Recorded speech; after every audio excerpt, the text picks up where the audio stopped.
নমস্কার বন্ধুরা, রসুইর সাথে শ্রীর আরও একটা নতুন পর্বে আপনাদের সবাইকে স্বাগত জানাই।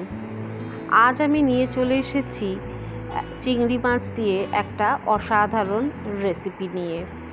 এই রেসিপিটা আপনি বাড়িতে করবেন, দেখবেন ভাত, রুটি বা পরোটার সাথে কিন্তু দারুণ জমে যাবে।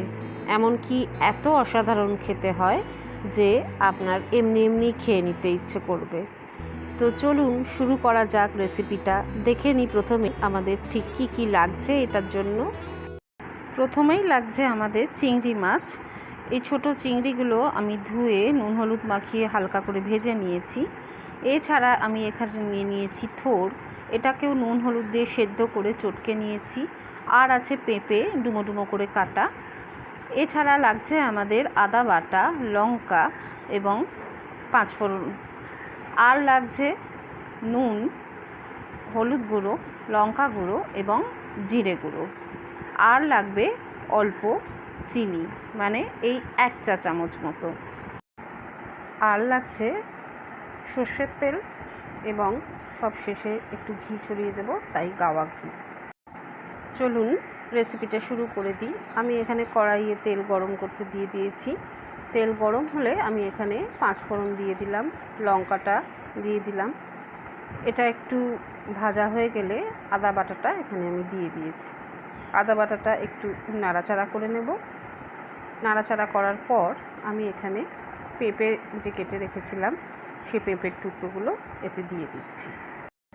তারপর পেঁপের টুকরোগুলো খুব ভালোভাবে ভেজে নেব, প্রায় মিনিট 2 মতো। দেখুন খুব ভালোভাবে ভাজা হয়ে গেছে, গায়ে একটা রং ধরে গেছে। এবার আমি এখানে দিয়ে দিচ্ছি নুন। নুনটা দিয়ে আবার ভালো করে নাড়াচাড়া করে নেব। আর নুনটা দিলে কিন্তু পেঁপের থেকে অল্প অল্প করে জল বেরোতে আরম্ভ করবে এবং পেঁপে বেশ তাড়াতাড়ি সেদ্ধ হয়ে যাবে। একটু মিনিট খানেক মতো নাড়াচাড়া করে নেওয়ার পর আমি এখানে আমার যে আগে থাকতে মশলাগুলো রেডি করে রাখা ছিল, হলুদ গুঁড়ো, লঙ্কা গুঁড়ো এবং জিরে গুঁড়ো, সেটা সব দিয়ে দিলাম এর মধ্যে। এবার আবার ভালোভাবে নাড়াচাড়া করে নেব। সমস্ত গুঁড়ো মশলাগুলো যাতে পেঁপের গায়ে লেগে যায় ভালোভাবে, সেটা দেখতে হবে। সেজন্য ভালোভাবে আমি নাড়াচাড়া করে নিচ্ছি। এই নাড়াচাড়া করার সময় অনেক সময় হয় যেহেতু শুকনো পাউডারগুলো পড়ছে, অনেক সময় ধরে যাওয়ার চান্স থাকে। তো চাইলে তখন একটু জল ছিটে দিয়ে ভালোভাবে নাড়াচাড়া করে গোটা পেঁপের গায়ে মশলাগুলো কিন্তু লাগিয়ে নেবেন। দেখুন আমি অল্প একটু জল দিয়ে নাড়াচাড়া করে নিচ্ছি। এইভাবে নাড়াচাড়া করে ঢাকা চাপা দিয়ে আরও মিনিট 2 মতো এটা কষিয়ে নেব এবং কষিয়ে নেওয়া হয়ে গেলে ঢাকা খুলে একবার নাড়াচাড়া করে এখানে আমি চিনিটা অ্যাড করে দিচ্ছি। চিনিটাকেও নাড়াচাড়া করে ভালোভাবে এই পেঁপের সাথে মিশিয়ে নেওয়ার পর আমি আগে থাকতে যে থোরটা নুন হলুদ দিয়ে সেদ্ধ করে চটকে রেখেছিলাম সেটা এতে দিয়ে দিচ্ছি। থোরটাকেও খুব ভালোভাবে এই পেঁপের সাথে কিন্তু নাড়াচাড়া করে মিশিয়ে নিতে হবে এবং ভালোভাবে কষিয়ে নিতে হবে। থোরটা অনেক সময় শক্ত থেকে যায়, সেই জন্যে আমরা একটু সেদ্ধ করে নিয়ে এতে মেশাবো যাতে একদম মিশে যায়। আমার এই রেসিপির ইনগ্রেডিয়েন্টসগুলো কিন্তু এই ভিডিওর মাঝখানেই আসবে, তো পুরো ভিডিওটা দেখতে থাকুন। দেখুন ঢাকা চাপা দিয়ে দিয়েছিলাম এবং আরও মিনিট খানেক মতো ঢাকা চাপা দিয়ে কষিয়ে নেওয়ার পর খুব ভালোভাবে কষানো হয়ে গেছে, দেখেই বোঝা যাচ্ছে। এবার আমি চিংড়িগুলো এতে দিয়ে দিলাম। চিংড়িগুলো আগে থাকতেই নুন হলুদ দিয়ে অল্প করে ভেজে রাখা ছিল, এটাকেও ভালোভাবে এর সঙ্গে মিশিয়ে নিচ্ছি আমরা। তারপর আবার ঢাকা চাপা দিয়ে মিনিট খানেক মতো কষিয়ে নেব। এবার ঢাকা খুলে দেখুন খুব ভালোভাবে কষানো হয়ে গেছে, আপনারা দেখতে পাচ্ছেন কিন্তু গন্ধ তো পাচ্ছেন না।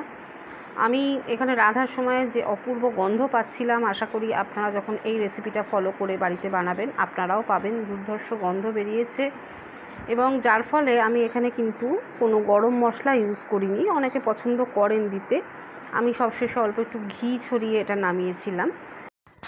এবার এই নাড়াচাড়া করা হয়ে যাওয়ার পর আমি এখানে অল্প একটু জল দিয়ে দেব এবং ঢাকা চাপা দিয়ে আরও 2-3 মিনিট মতো এটাকে একটু ভালো করে সেদ্ধ করে নেব এবং বেশ মাখা মাখা হবে তরকারিটা। দেখুন ঢাকা খুলে দিয়েছি, একদম মাখা মাখা হয়ে এসছে। এবার শুধু জলটা শুকিয়ে নেব এবং জলটা শুকিয়ে নিলেই আমাদের একদম তৈরি হয়ে যাবে থোর দিয়ে পেঁপে দিয়ে এই দারুণ চিংড়ি মাছের তরকারিটা। ইনগ্রেডিয়েন্টসগুলো দেখে নিন। আর আমার এই রেসিপিটা ভালো লাগলে প্লিজ সাবস্ক্রাইব করে দেবেন আমার চ্যানেলটা, আর বেল বাটনটা প্রেস করতে একদম ভুলবেন না। আর অবশ্যই বন্ধুবান্ধবদের সাথে আমার এই চ্যানেলটা শেয়ার করবেন। দেখুন রান্না আমার একদম কমপ্লিট হয়ে গেছে। এবারে নামিয়ে নিয়ে একটু ঘি দিয়ে শুধু সার্ভ করে দেব। এটা রুটি, ভাত সব কিছু দিয়ে খুব ভালো লাগে। বাড়িতে বানান এবং আমায় কমেন্ট সেকশনে কমেন্ট করে জানান কেমন লাগলো আপনাদের এই রেসিপিটা, আর কি কি ধরনের রেসিপি আপনারা দেখতে চান সেটাও জানাতে ভুলবেন না। আবার খুব শিগগিরই ফিরে আসবো একটা দারুণ রেসিপি নিয়ে। এই কথা দিয়ে আজকের মতো চললাম, টাটা।